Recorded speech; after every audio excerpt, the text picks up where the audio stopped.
Hi all.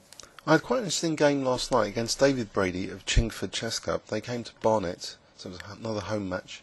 I was playing black. I think the instructive theme of this game, well, I think there's an idea that when you swap weaknesses of the opponents for ones that are more exploitable, I think that's almost equivalent of doing a positional sacrifice, because you're kind of sacrificing a more obvious weakness of the opponents for something less obvious, but because of your particular piece configuration, it's more exploitable, so you're optimizing the use of your pieces. So I'll show you that concept in this game, why I think it's interesting to consider that swapping weaknesses is the same effect as a positional sac.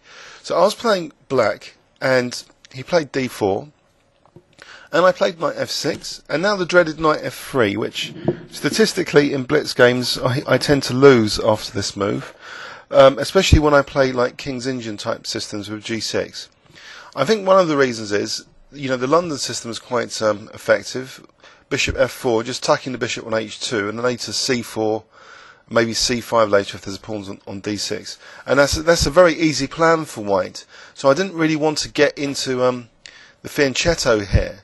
So what I did instead was actually play b6. So I'm inviting a Nimzo-Indian type structure. I'm going to play e6 later, maybe. So he plays actually c4, and now I play e6.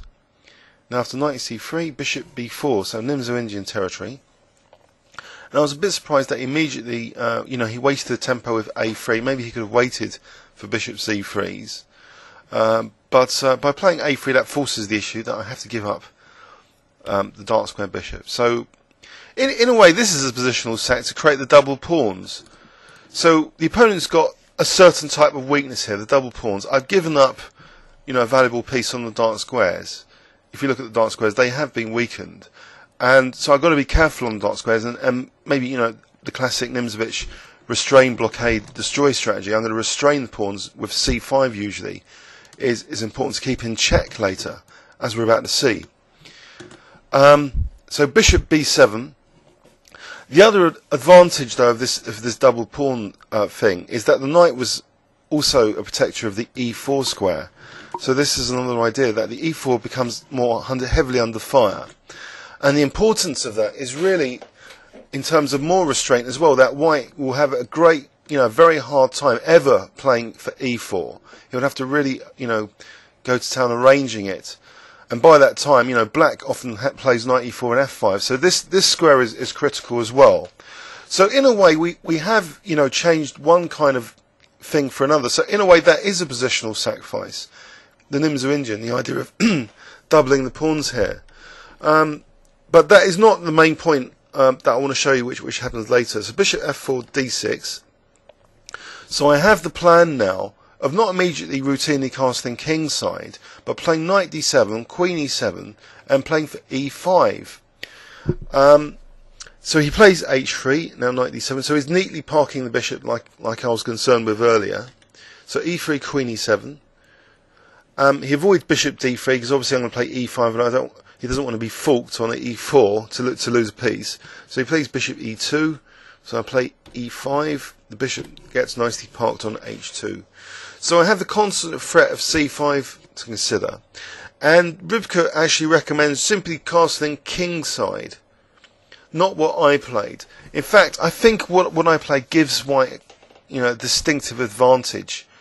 It was, highly risky. I castled queenside. All of a sudden, after casting queenside, it's gone from 0.00 on Rybka's evaluation to 0.21 for white. Now, I think that there are some reasons for this. For a start, white has at his disposal a4, and unless I want a5, blasting that rook on the a file, I'm going to have to play a5 myself. Now, if I have to play a5 myself, then, well, A, I've weakened control of b5, but B, I'm weakening my king slightly, so a later c5 from white as a positional sac would also be effective. He did actually play a4, and after a5, here c5 doesn't seem, clear cut. I was looking at it here, but I thought, well, my rook is on the same line as the queen. But I don't. Visually, it doesn't look too harmful. If we look, put c5. Just check with Ribka. There's c5. I could just take. But even here, it's not, totally clear because of knight takes e5, knight takes, bishop takes. Well, the g2 pawn's on for a start, so it's not appropriate here to play c5.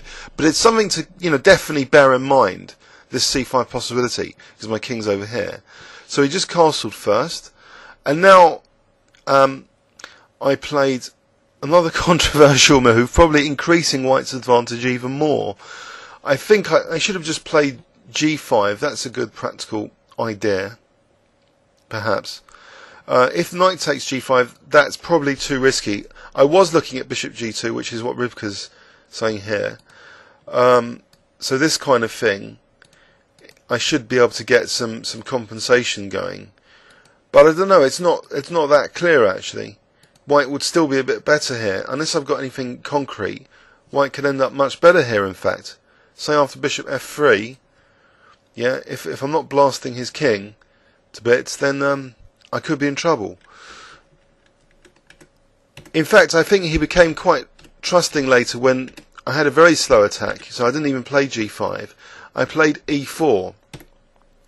Now after e4, yeah, I think, as I say, I think I've made my position worse again, and Ribka's, gone from about 0.26 here to sort of 0.33 for white, so 3.5 for white. So I think I have slipped here. Now, forget the evaluation numbers. Why do I think I've slipped? It's because I've blocked in this bishop, really, on g2, and also his knight is usefully coming round with tempo now to d2, because there's combinations of knight b3 takes a5, as well as rook b1, queen b3, c5 possibilities, blasting the bishop on this diagonal. So this is dangerous for me. I was a bit concerned about this kind of stuff. So I wanted to cause a distraction straight away. So I went for g5 anyway, thinking it's quite harmless actually. But he overreacted to it. I think he overtrusted me. I said this after the game to him. He's a fan of the channel, by the way, the YouTube channel. He's watching YouTube videos. And anyway, so g4.